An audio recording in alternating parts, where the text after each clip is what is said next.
नमस्कार साथियों, आप सभी का बहुत बहुत स्वागत है मेरे YouTube चैनल शिक्षा जगत पर। साथियों, हम जानते हैं मध्य प्रदेश में अभी हमारे जो विभिन्न संवर्ग में अतिथि शिक्षक साथी हैं, उनकी भर्ती यहाँ पे चल रही हैं।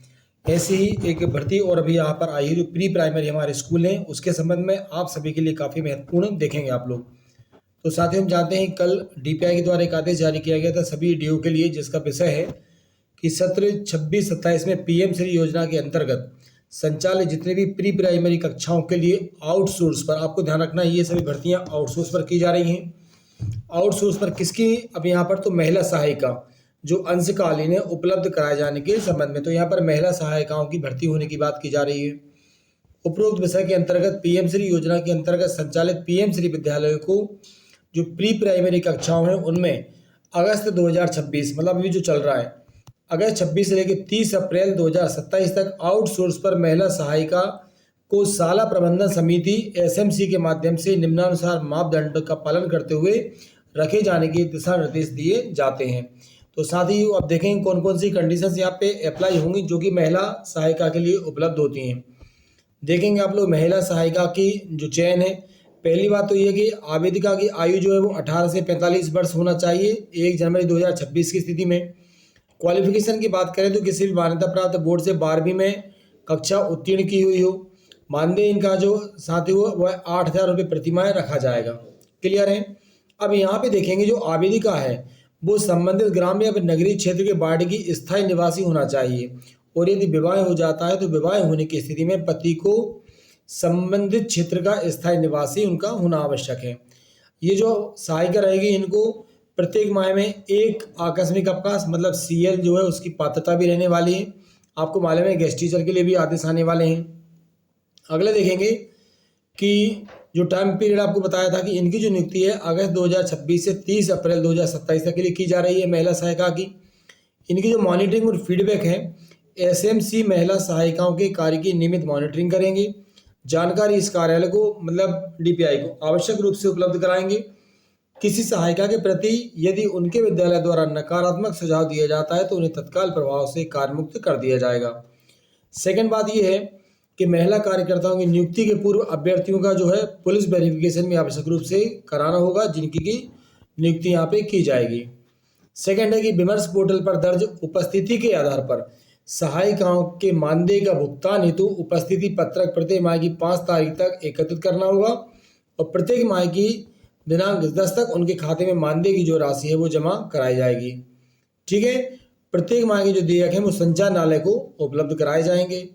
महिला सहायिकाओं से संबंधित कार्य हेतु जो राज्य और जिला में कार्यरत SMC है उनके द्वारा नामांकित अधिकारी कर्मचारी का संपर्क सूत्र और ईमेल ID उनको प्रदान की जाएगी। विगत वर्ष में क्या हुआ था, कार्यरत सहायिकाओं को इस सत्र हेतु उसी विद्यालय में कार्य करने हेतु प्राथमिकता दी जाएगी, मतलब जो पहले काम कर चुके हैं।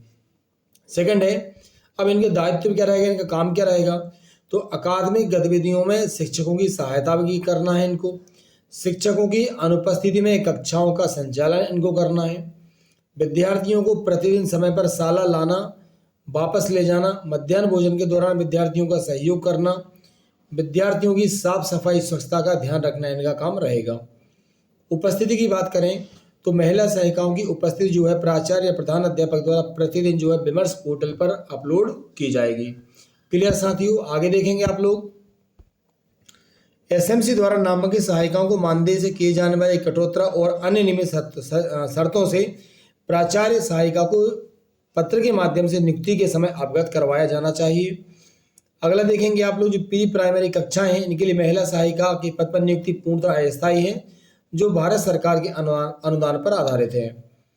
प्रदेश के समस्त जिलों में अकादमिक सत्र 26-27 में 799 PM श्री विद्यालयों में से प्री प्राइमरी कक्षाओं के लिए विद्यार्थियों की देखभाल हेतु महिला सहायिका की माह अगस्त से 30 अप्रैल 27 के लिए नियुक्ति की जाना है। कंडीशन क्या क्या है देखेंगे आप लोग।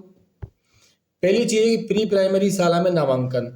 अगर आपका विद्यालयों की संख्या यहाँ पे देखेंगे 356, 0 से 4 यदि नामांकन है तो विद्यालयों की संख्या ऐसी 67 है। ठीक है, अब समझना आप, नामांकन में वृद्धि होने पर शाला से प्रस्ताव प्राप्त होने पर एक सहायिका की नियुक्ति आयुक्त महोदय के द्वारा अनुमोदन के उपरांत दी जाएगी। 5 से 50 की बात करें, विद्यालय ऐसे हैं 368, सहायिकाओं की संख्या भी 368 है। 51 से अधिक हैं, विद्यालय से 8 हैं। अब इनमें साला से प्रस्ताव प्राप्त होने पर एक अतिरिक्त सहायिका की नियुक्ति भी इन 8 विद्यालयों में आयुक्त महोदय के अनुमोदन के उपरांत की जाएगी और इस समस्त कार्रवाई से संचालनालय को अवगत कराना सुनिश्चित किया जाएगा। साथियों, तो यह आप सभी के लिए एक काफ़ी महत्वपूर्ण न्यूज़ थी। तो जितनी भी महिला सहायिकाओं की नियुक्ति की जा रही हैं उनकी सभी आवश्यक कंडीशंस मैंने आपको बता दी हैं। तो आप यदि योग्यता रखते हैं तो आप भी अप्लाई करें। बाकी आप सभी साथियों से निवेदन है कि जो मतलब इन योग्यताओं को पूरी करते हैं उन तक आप ये वीडियो पहुंचाने का कष्ट जरूर करें। और वीडियो यदि आपको अच्छा लगा हो तो वीडियो को आप लोग लाइक कीजिए और चैनल को सब्सक्राइब करने का कष्ट करें। आप सभी का बहुत बहुत धन्यवाद।